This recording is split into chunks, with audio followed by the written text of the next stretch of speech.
Imagine yourself in a dusty saloon in 1881 Tombstone. The batwing doors swing open.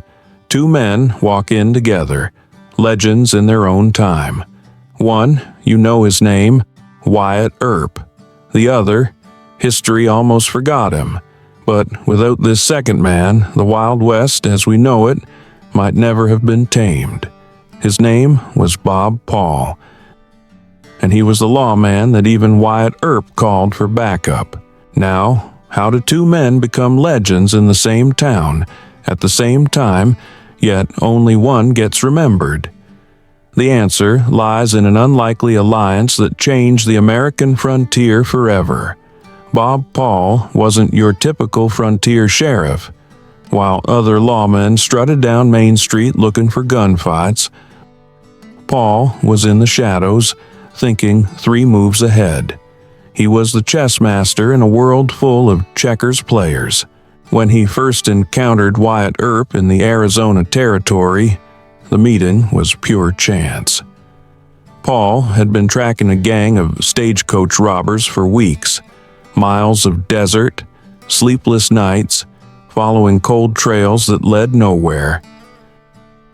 Then, in a small trading post outside Tucson, he spotted his quarry. But so had someone else. Wyatt Earp had been hired by Wells Fargo to investigate the same robbery. 2 lawmen, same target, same dusty room. You'd expect tension, maybe even a confrontation. Instead, something extraordinary happened. Paul studied Earp carefully. This wasn't some glory-seeking gunslinger. Earp's eyes held the same calculating intelligence that Paul recognized in himself. Neither man was looking for a partner that day, but both recognized something valuable when they saw it. What happened next changed everything. Rather than competing, they collaborated. Paul's methodical investigation skills combined with Earp's street-smart instincts. Within 48 hours, they had the entire gang in custody, not through gunplay, but through pure detective work. The partnership that emerged from that dusty trading post wasn't built on friendship. Not at first. It was built on mutual respect. Paul had seen too many lawmen get themselves killed trying to be heroes. Earp had watched too many sheriffs buckle under pressure when real criminals showed up. But here's what made their alliance truly remarkable. They were complete opposites who somehow made each other better. Paul was the careful planner who never took unnecessary risks. Earp was the bold enforcer who knew when to act decisively. Paul gathered intelligence and built cases. Earp provided the muscle when diplomacy failed. When word spread through the territory that Paul and Earp were working together, something shifted. Outlaws who had laughed at individual sheriffs suddenly found themselves looking over their shoulders. Because now they weren't just facing one lawman, they were facing a system. And that's when the real story of Bob Paul begins. Not as a lone wolf sheriff, but as the strategic mind behind one of the most effective law enforcement partnerships the American frontier had ever seen. While Wyatt Earp was making headlines in Tombstone, Bob Paul was making criminals disappear.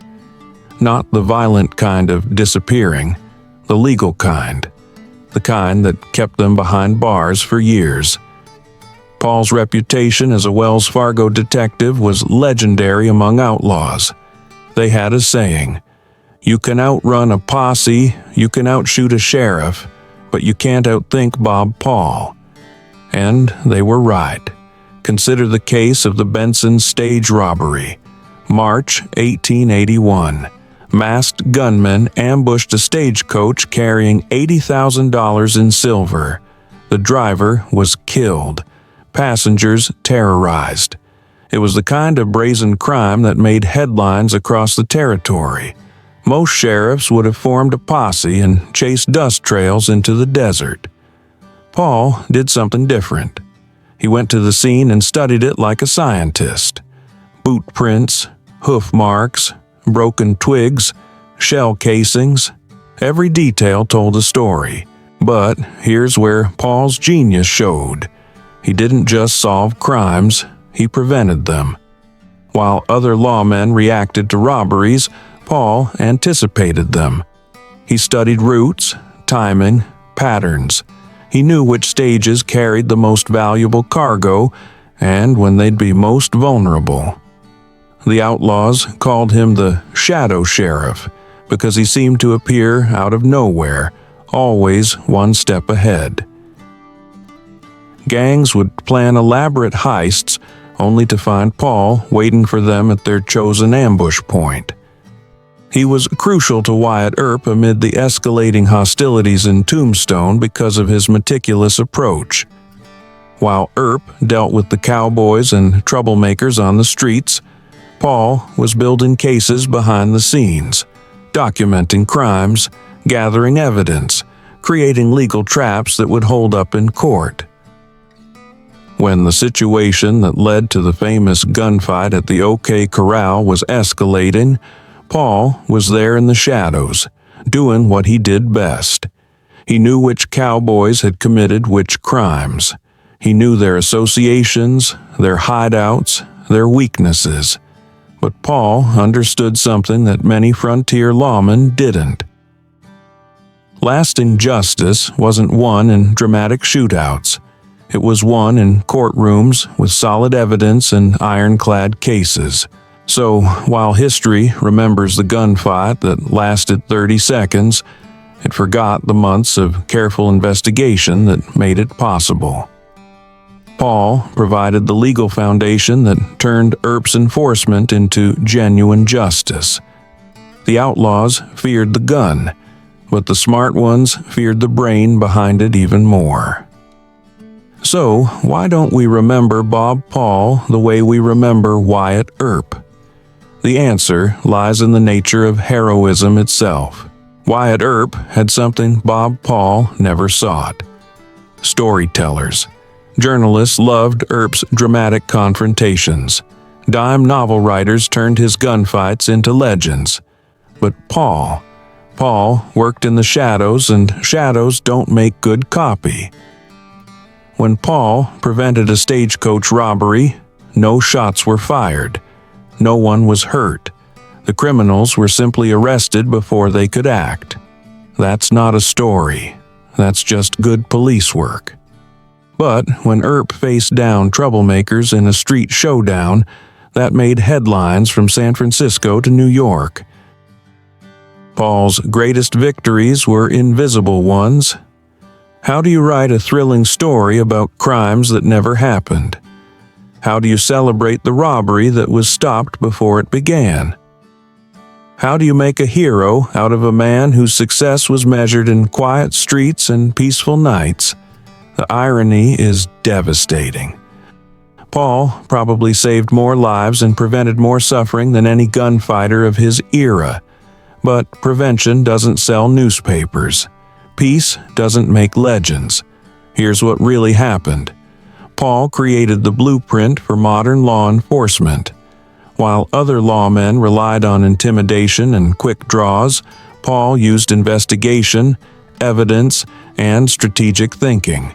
He was doing police work the way we do it today, more than a century before anyone called it that. But imagine if Paul had never existed. Picture the Arizona Territory without his methodical approach to crime fighting. Stagecoach robberies would have continued unchecked. Organized crime would have flourished. The chaos might have been so complete that legitimate businesses would have abandoned the territory entirely. Even Wyatt Earp might have failed without Paul's support. Because for all of Earp's courage and skill, he needed someone who could build cases, gather intelligence, and think strategically. He needed someone who understood that lasting peace required more than just fast guns. Although Paul passed away in 1901, his impact endured. The methods he pioneered became standard practice. Modern detectives still use techniques he developed.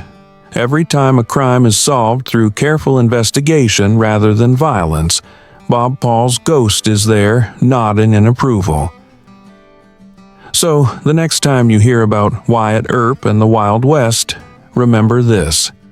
The real taming of the frontier wasn't done by the men who made headlines. It was done by the man who made sure there were no headlines to write.